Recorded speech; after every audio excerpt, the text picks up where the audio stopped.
ऐसे ही नहीं कहते कि घर का भेदी लंका ढाए। अब इस जुनूनी में रूहानी को पता लग गया है कि चोर जो है वो कोई और नहीं, घर में ही मौजूद है, यानी कि चोरी की है मामी जी ने। अब ये बात आप जग जाहिर ऐसे ही तो कर नहीं सकते, क्योंकि जब बात रिश्तों की हो तो you have to be very very careful.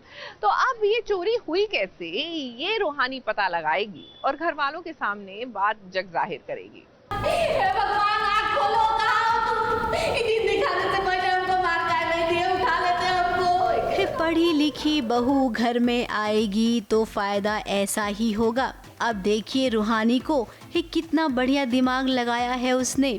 घर में चोरी किसने की, इसका पता कोई नहीं लगा पाया।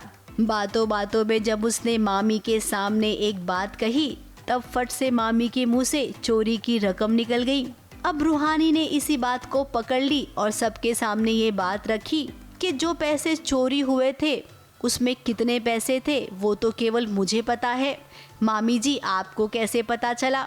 इल्ज़ाम लग गया है, पकड़ी गई है ललिता, जो उसने एक्सपेक्ट नहीं किया था, और इसकी वजह से बिल्कुल अब इतनी ओवर एक्टिंग नहीं करती तो शायद बच भी नहीं पाती, इसलिए इतना रोना मचा दिया उसने। और क्योंकि एक गलती हो गई, बहुत होशियारी दिखा रही थी पर एक गलती हो गई कि एग्जैक्ट अमाउंट जो रूहानी के पास से चोरी हुआ था मैंने वो बोल दिया, और वो रूहानी ने उसका जिक्र किसी के सामने किया ही नहीं था।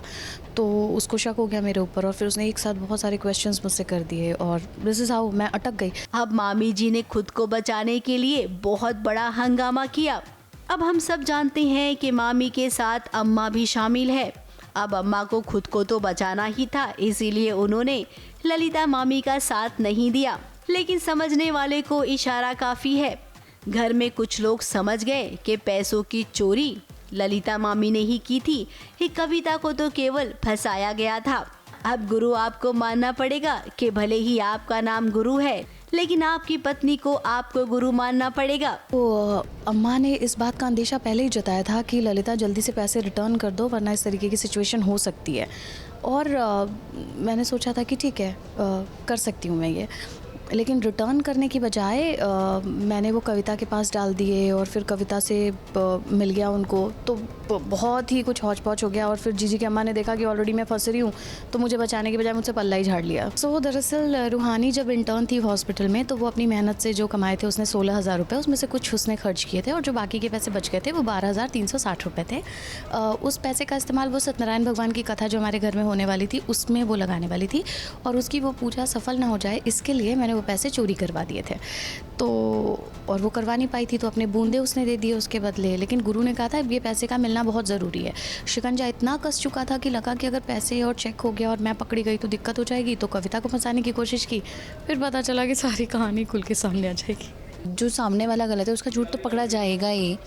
तो वही रूहानी का तरीका है कि वो ऐसे ही नहीं बता रही, सबको बुरी नहीं बन रही सबके सामने, बस बातों को रख रही है जिस पे लोगों को लगे कि हाँ उस पर डाउट जाए। लोगों को अभी तक नहीं था मामी पे डाउट, लेकिन अब जितने भी घर वाले हैं सब सोचेंगे तो आगे जाके और बिल्डअप हो सकता है। फिलहाल अब सच सबके सामने आ गया है तो रूहानी का इसी बात का फायदा उठाएगी। मामी जी को अब वो हमेशा इसी तरीके से बेनकाब करेगी।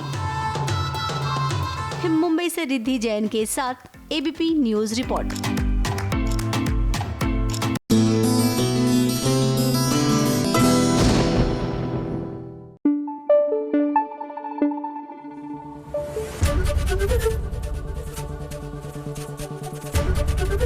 एबीपी न्यूज आपको रखे आगे।